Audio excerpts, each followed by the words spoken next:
ইয়াত উপস্থিত থকা স্বনামধন্য গণতন্ত্ৰক বিশ্বাস কৰা পবিত্ৰ গ্ৰন্থ হিচাপে সংবিধানখনক বিশ্বাস কৰা ইয়াত উপস্থিত থকা মোৰ শ্ৰদ্ধাৰ ব্যক্তিসকল, মই সকলোৰে নাম লোৱা নাই, সাংবাদিক বন্ধুসকল, আজি এই আমাৰ ইয়াত আমি যিসকল দীঘলী পুখুৰী পাৰত সিদ্ধিনাথ শৰ্মা ভৱনত যি কম সংখ্যক মানুহ উপস্থিত হৈছোঁ, ইয়াৰ অৰ্থ এইটো নহয় যে শিয়ালৰ জাক জাক সিংহৰ এজন। মই এটা কথা আজি আপোনালোকক ক'ব বিচাৰিছোঁ, কা আন্দোলনত যেতিয়া ছাত্ৰ সমাজে কা আন্দোলন কৰিছিলে, প্ৰথম দিনাৰ পৰাই ছাত্ৰ সমাজৰ লগত কা আন্দোলনৰ লগত কেব আন্দোলনৰ লগত আমি সন্মুখৰ পৰা যুঁজি আহিছিলোঁ। এতিয়া আহি থাকোঁতে এজন মানুহে কৈছে, ফোন কৰি কৈছে, বাইদেউ সকলো দেখোন বিজেপিলৈ গ'ল, আপোনালোকো বিজেপিলৈ গ'ল। মই আজি আপোনালোকক ইয়াত এটা কথা ক'ব বিচাৰিছোঁ, কম সংখ্যক মানুহ হ'লেও নৈতিকতাৰ যুদ্ধখন জিকিবৰ কাৰণে বহুত মানুহ নালাগে। নৈতিকতাৰ আন্দোলন জিকিবৰ কাৰণে কম সংখ্যক মানুহ, আপোচবিহীন মানুহেই এই নৈতিকতাৰ যুঁজিবৰ কাৰণে যথেষ্ট। মই আজি এই ফিল্ডৰ পৰা হিমন্ত বিশ্ব শৰ্মাক এটা কথা ক'ব বিচাৰিছোঁ। পৰহি দিনা শিৱসাগৰত হিমন্ত বিশ্ব শৰ্মাই কৈছে যে এইসকল যিসকল হতাশগ্ৰস্ত মানুহ এওঁলোকে উন্নয়ন নিবিচাৰে। মই হিমন্ত বিশ্ব শৰ্মাক ক'ব বিচাৰিছোঁ, কোনবিলাক মানুহক লৈ উন্নয়নৰ কথা কৈছা, য'ত ৮৫,০০০ মানুহে আজি গৃহহীন ভূমিহীন হৈ গুৱাহাটীত মাটিৰ পট্টাৰ কাৰণে হিয়া ধুকাৰি নিদ্ৰাহৰণ হৈছে, সেইবিলাক মানুহৰ সংস্থাপনৰ কথা নাভাবি তুমি বুলডোজাৰ লগাই যিবিলাক মানুহৰ নিদ্ৰাহৰণ কৰিছা, তুমি অভাৰব্ৰিজ বনাই উন্নয়ন হৈছে বুলি কৈছা নেকি? আমি প্ৰত্যাহ্বান জনাইছোঁ। ১০০ কোটি টকীয়া দলং, ৩৫০ কোটি টকাৰ বাজেট বনাই তুমি অভাৰব্ৰিজ বনাই যদি ভাবিছা যে উন্নয়ন হৈছে, এই উন্নয়নে এদিন তোমাকো বুলডোজাৰ লগাব। সেই বুলডোজাৰ হয়তো যান্ত্ৰিক বুলডোজাৰ নহ'ব পাৰে, কিন্তু এই বুলডোজাৰে ইতিহাসত লিখি যাব যে এনেকুৱা এজন কমিশ্যনখোৰ মুখ্যমন্ত্ৰীৰ হাতত বাকজৰি দি দিলে, যি সঁচা অৰ্থত স্কুল বন্ধ কৰি, বিদ্যালয় বন্ধ কৰি, আজি যদি খবৰ কাগজৰ প্ৰথম পৃষ্ঠা পঢ়ে যে ল'ৰা ছোৱালীৰ ইউনিফৰ্ম আৰু কিতাপ দিয়াত খেলি মেলি হোৱাত ল'ৰা ছোৱালীৰ শিক্ষাক তেওঁ মানে এটা অৱস্থা এনেকুৱা হঠকাৰী সিদ্ধান্ত লৈ খেদি দি পেলাই, কেৱল যদি মানুহে ভাবিছে, গুৱাহাটী আৰু অসমবাসী মানুহে যদি ভাবিছে যে ইয়াত অভাৰব্ৰিজ বনিছে, হিমন্ত বিশ্ব শৰ্মাই উন্নয়ন কৰিছে, তেতিয়াহ'লে এটা দিন আপোনালোকে কিন্তু সকলোৱে ৰেডি হৈ থাকক যে হিমন্ত বিশ্ব শৰ্মাৰ এই হাতুৰিত সকলোৱে এদিন কিন্তু বশীভূত হ'ব লাগিব। মই বেছি দীঘলীয়া নকৰি এটা কথাই ক'ব বিচাৰিছোঁ, হিমন্ত বিশ্ব শৰ্মা, অমিত শ্বাহে ক'ব বিচাৰিছে যে তেওঁলোকে কা আনিব, কা আনি তেওঁলোকে বাহিৰৰ বিদেশৰ পৰা আনি পেলাই মানুহক সংস্থাপন দিব। মই আজি হিমন্ত বিশ্ব শৰ্মাক সুধিব বিচাৰিছোঁ যে শিল সাকুৰ যে সেই মানুহবিলাকৰ ঘৰত 10 বছৰ 15 বছৰ বাস কৰাৰ পাছত পানীৰ কানেকশ্যন দিছা, লাইটৰ কানেকশ্যন দিছা, MP ফাণ্ড আৰু MLA ফাণ্ডৰ দি ৰাস্তা বনাইছা, বুলডোজাৰ কিয় লগাই তোমালোকে আজমলক মাটিত কিয় দিছা, জিঞ্জাৰ হোটেল কিয় ভাঙিব পৰা নাই, আৰু তোমাৰ অশোক সিংগাল আৰু নাৰায়ণ ডেকাই যে তাত মাটি লৈছে, তাত বুলডোজাৰ কেতিয়া লগাব? এই প্ৰশ্নৰ উত্তৰ মানুহে দিব লাগিব।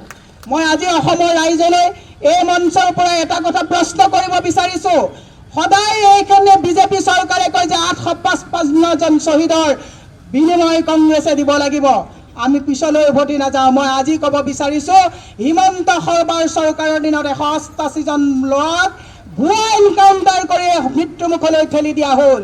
৫ জনকৈ ল'ৰাক GP সিঙে পুলিচ লগাই তেওঁলোকক মানে গুলীয়াই মৃত্যুবৰণ কৰা হ'ল, তেওঁলোকক দুষ্কৃতিকাৰী সজোৱা হ'ল। ইয়াৰ উত্তৰ কেতিয়া দিব আৰু ইয়াৰ প্ৰশ্নৰ উত্তৰ অসমৰ ৰাইজে কেতিয়া ল'ব? ইয়াক বৃহৎ প্ৰশ্ন। মই সেইকাৰণে যুৱ প্ৰজন্ম, সাংবাদিক বন্ধুসকল, খাকী পোছাকত থকা আমাৰ পুলিচৰ কৰ্মীসকল, আপোনালোকৰ বাধ্যবাধকতা আমি বুজি পাওঁ, কাৰণ আপোনালোকে মালিক পক্ষৰ মতে চলিবলগীয়া হয়। আপোনালোকৰ ওপৰত আমাৰ কোনো ধৰণৰ আমাৰ বিৰূপ মন্তব্য নাই বা বিৰূপ ভাৱ নাই, কিন্তু মই এটা কথা খাকী পোছাকত থকা মানুহসকলকো মই ক'ব বিচাৰিছোঁ, সকলোকে এটা কথা সকীয়াই দিব বিচাৰিছোঁ এই ফিল্ডৰ পৰা, যে আপোনালোকে খাকী বৰ্ডি পিন্ধোতে এইটো কথা নাভাবিব, এনকাউণ্টাৰ কৰিলে 10 বাৰ আপোনালোকেও চিন্তা কৰিব যে আপোনাৰ গাড়ীৰ তেলৰ পৰা, দৰমহাৰ পৰা সেই খাকী পোছাকযোৰলৈকে ইয়াত বহি থকা প্ৰত্যেকজন মানুহৰ কৰ কাতলৰ পইচাৰে আপোনালোকক দৰমহা আদায় দিয়া হয়। মই সেইসকল শিক্ষক সমাজকো এটা কথা বিনম্ৰভাৱে অনুৰোধ জনাইছোঁ, ময়ো অসমীয়া মাধ্যমৰ বিদ্যালয়ত পঢ়ি আহিছোঁ। আজি অসমীয়া মাধ্যমৰ বিদ্যালয়বিলাকৰ যিটো এটা পয়া লগা অৱস্থা হৈছে সেই শিক্ষাগুৰুসকলকো মই আজি বিনম্ৰভাৱে হাত জোৰ কৰি অনুৰোধ কৰিছোঁ, এটা জাতি তেতিয়া জীয়াই থাকিব যেতিয়া জাতিৰ ভাষা জীয়াই থাকিব।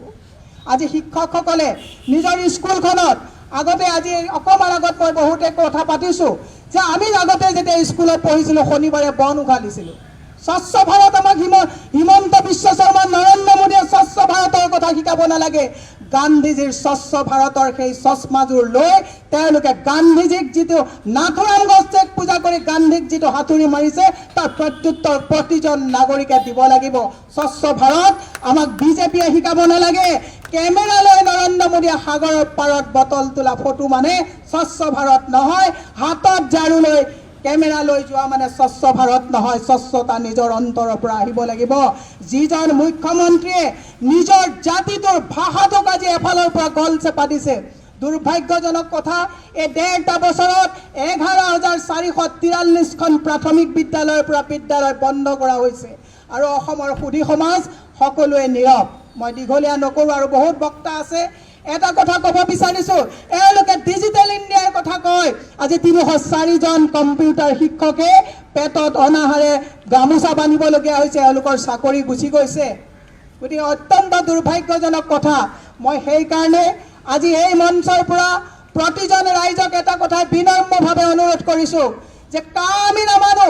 আজি আমি ইয়াৰ পৰা যোৱাৰ পিছত ছ'চিয়েল মিডিয়াত আমি যেতিয়া আপলোড কৰিম, বহুতে আমাক ঠাট্টা কৰিব যে সিহঁতে মানিছে আমি নামানো। বগা ভাত দেখিলে কাউৰী যায়, কিন্তু সকলো মানুহে বগা ভাত দেখি নাযায়। যিসকলে শিৰ ফুলাই আন্দোলনত 5টা ল'ৰাক শ্বহীদ কৰা হ'ল, আজি আকৌ সেই ৰজাঘৰীয়াৰ ভাত দেখি পেলাই দৌৰ মাৰিছে, তেওঁলোককো আজি ইয়াৰ পৰা সকিয়নি দিছোঁ যে আপোনালোকে তাত যাব পাৰিব ঠিকেই, কিন্তু জীৱনৰ কাৰণে সতি সন্ততিৰ ওচৰত নৈতিকতাহীন এজন আপোচবিহীন আপোনালোকে নেতা নহয়।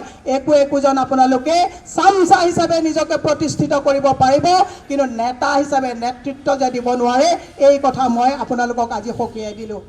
মই সেইকাৰণে প্ৰত্যেকজন মানুহক অন্তৰাত্মাৰ পৰা এটা অসমীয়ত্ব জগাই তুলিবৰ কাৰণে আজি এই ফিল্ডৰ পৰা আপোনালোকক অনুৰোধ কৰিছোঁ। আপোনালোকক শেষৰ কথাটো কৈছোঁ, যিমান নোবেল প্ৰাইজ পাইছে, জাপানত যাওক, চাইনাত যাওক, নিজৰ মাতৃভাষাক কিন্তু সেই নোবেল বঁটা পোৱাসকলেও কিন্তু কেতিয়াও অগ্ৰাহ্য কৰা নাই। আমাৰ হিমন্ত বিশ্ব শৰ্মাই যদি ভাবিছে যে ৰিলিকি ভূঞাই ইংলিছ মিডিয়ামৰ স্কুলখন চলাইছে আৰু ইংলিছ মিডিয়ামৰ স্কুলবিলাক চলাই নিজৰ মাতৃভাষাটোক ভৰিৰে যদি ভুল অন্দিত কৰি পেলাই যদি ভাবিছে বহুত ভাল মুখ্যমন্ত্ৰী হৈছে, ইতিহাসৰ পাতত ক'লা চিয়াহাৰীৰে লিখা থাকিব যে স্বাধীনতাৰ পিছত এইজনেই দুৰ্দান্ত মুখ্যমন্ত্ৰী, যি নিজৰ ভাষা, যি নিজৰ মাতৃভূমিক, যি নিজৰ ভাল যিসকল আমাৰ দেশৰ বাবে নিজৰ জাতিটোৰ বাবে মাত মতা মানুহক, যিসকল ব্যক্তিক আমি অনুষ্ঠান হিচাপে শ্ৰদ্ধা কৰোঁ, তেওঁলোকক তুচ্ছ তাচ্ছিল্য কৰা এইজন মুখ্যমন্ত্ৰী বদন হিচাপে চিহ্নিত হৈ থাকিব। গতিকে মই আপোনালোকক বিনম্ৰভাৱে আহ্বান কৰাইছোঁ, ডক্টৰ হীৰেণ গোহাঁই ছাৰক আমি আপোনাকো এটা কথা কৈছোঁ, আপুনি কেতিয়াও মুখ্যমন্ত্ৰীৰ কথাত মই জানো ছাৰ কেতিয়াও হতাশ নহয়, কিন্তু হিমন্ত বিশ্ব শৰ্মাই আপোনাক যিটো আত্মশ্লাঘা কৰি পেলাই তেওঁ যিটো তুচ্ছ তাচ্ছিল্য কৰিছে, হিমন্ত বিশ্ব শৰ্মাই নিজৰ গাত নিজেই খান্দিছে। এই কথাটো সকলোৱে মনত ৰখা উচিত।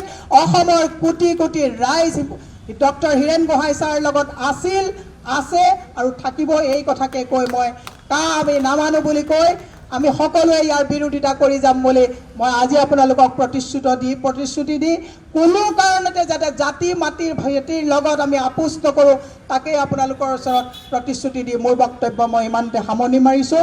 জয় অসম।